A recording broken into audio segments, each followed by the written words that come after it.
Evangelho segundo São Lucas, capítulo 23. Levantando-se toda a multidão, conduziram Jesus até Pilatos. Começaram então a acusá-lo, dizendo: Encontramos este homem subvertendo a nossa nação, proibindo o pagamento de tributos ao imperador e dizendo ser ele mesmo o Cristo, o Rei.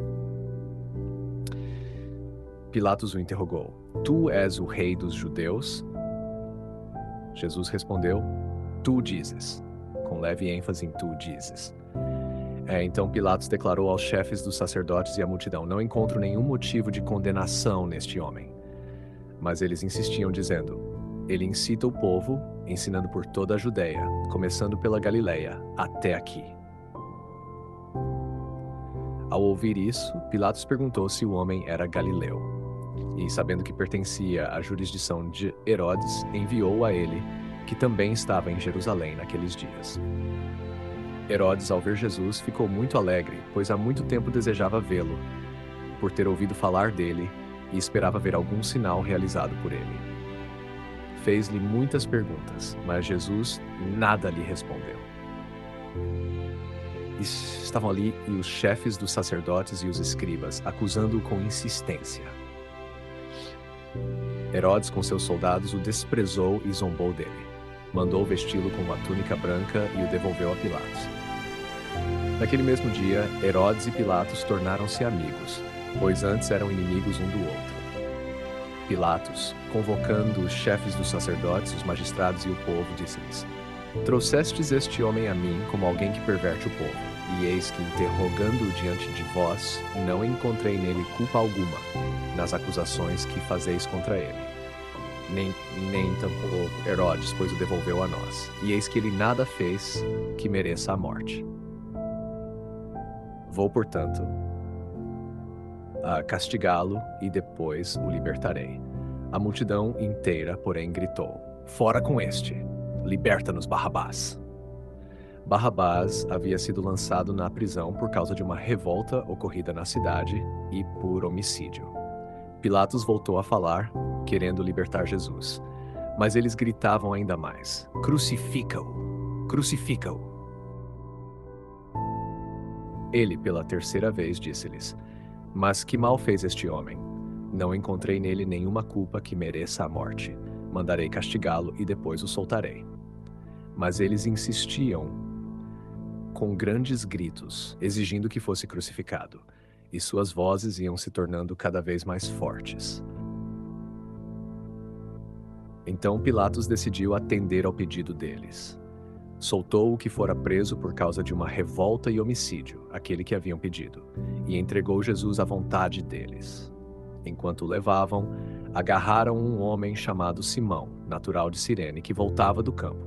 Colocaram a cruz sobre ele para que a carregasse atrás de Jesus. Seguia uma grande multidão do povo e também mulheres, que batiam no peito e choravam por ele.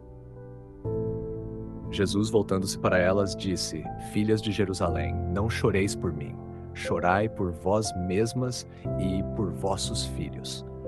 Com som suave. Pois dias virão em que se dirá: Felizes as estéreis, os ventres que não geraram e os seios que não amamentaram. Então começarão a dizer aos montes: Caí sobre nós, e às colinas: Cobri-nos. Porque se isto é feito com a árvore verde, o que acontecerá com a seca? Levavam também 2 outros malfeitores para serem executados com ele.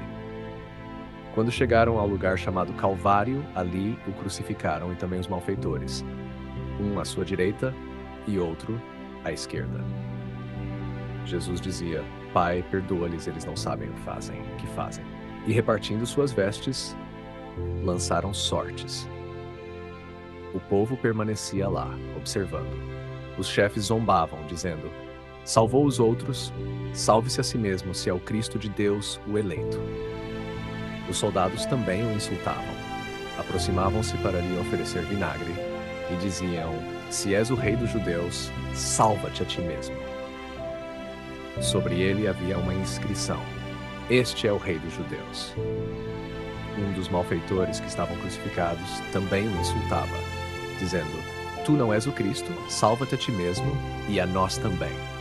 Mas o outro, tomando a palavra, repreendeu-o. Nem mesmo temes a Deus, tu que estás sob a mesma condenação. E nós, sim, estamos aqui com justiça, pois recebemos o que merecem as nossas ações. Mas ele não fez nenhum mal.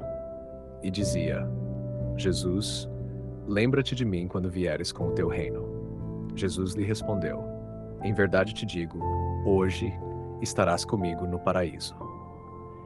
Era quase a hora sexta, meio-dia, e trevas cobriram toda a terra até a hora nona, 3 horas da tarde. O sol escureceu, e o véu do templo rasgou-se ao meio. E Jesus, clamando em alta voz, disse: Pai, em tuas mãos entrego o meu espírito. E dizendo isto, expirou. Vendo o centurião o que havia acontecido, glorificou a Deus, dizendo: verdadeiramente este homem era justo. E toda a multidão que se havia reunido para aquele espetáculo, ao ver o que se passava, voltava batendo no peito. Todos os seus conhecidos e as mulheres que o acompanhavam desde a Galiléia ficaram à distância, observando tudo.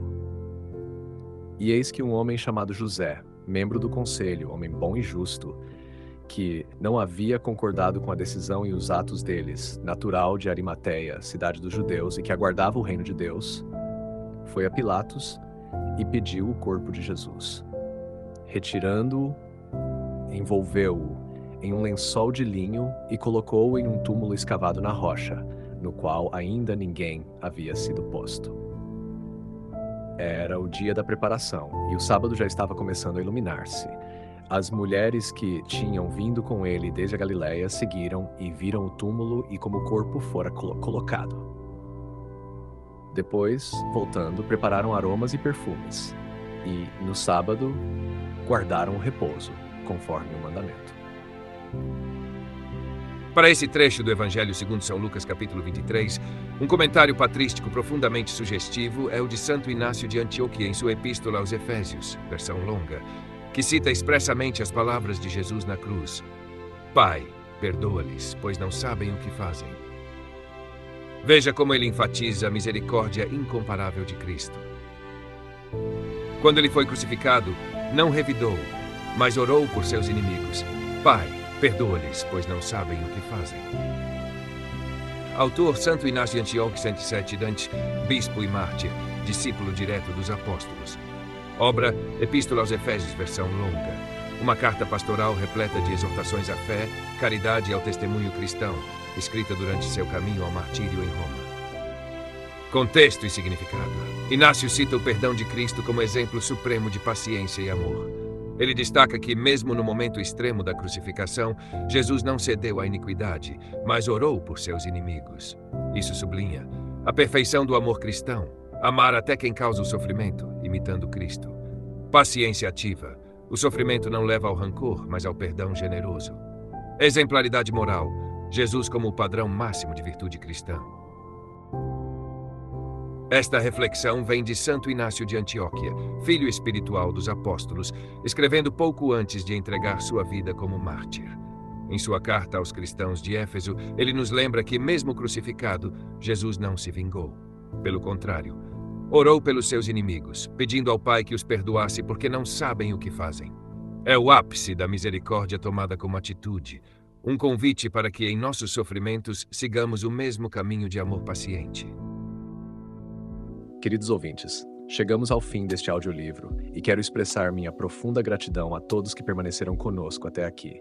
Sua dedicação em acompanhar essa obra é um verdadeiro sinal de busca pela sabedoria e pelo crescimento espiritual. Que o conteúdo ouvido possa nutrir sua alma e fortalecer sua fé. Aproveito para convidá-los a explorar as playlists do canal Caminho Católico, onde vocês encontrarão outros tesouros espirituais. São obras que podem acompanhar e iluminar sua jornada, como Castelo Interior de Santa Teresa de Jesus, Confissões de Santo Agostinho, Palavras Bíblicas com o Evangelho comentado por grandes eclesiásticos, Filoteia de São Francisco de Sales, Tratado da Verdadeira Devoção à Santíssima Virgem de São Luís Maria de Montfort, A Imitação de Cristo de Tomás de Kempis e As Três Idades da Vida Interior do Padre Garrigou Lagrange. Cada uma dessas obras oferece um caminho profundo de reflexão e conversão, e espero que possam encontrar nelas a mesma riqueza espiritual que proporcionaram a tantas gerações. Nosso canal está sempre aberto para quem deseja aprender e crescer na fé. Continue nos acompanhando e compartilhando essa jornada espiritual. Mais uma vez, obrigado por sua presença e que Deus abençoe a todos.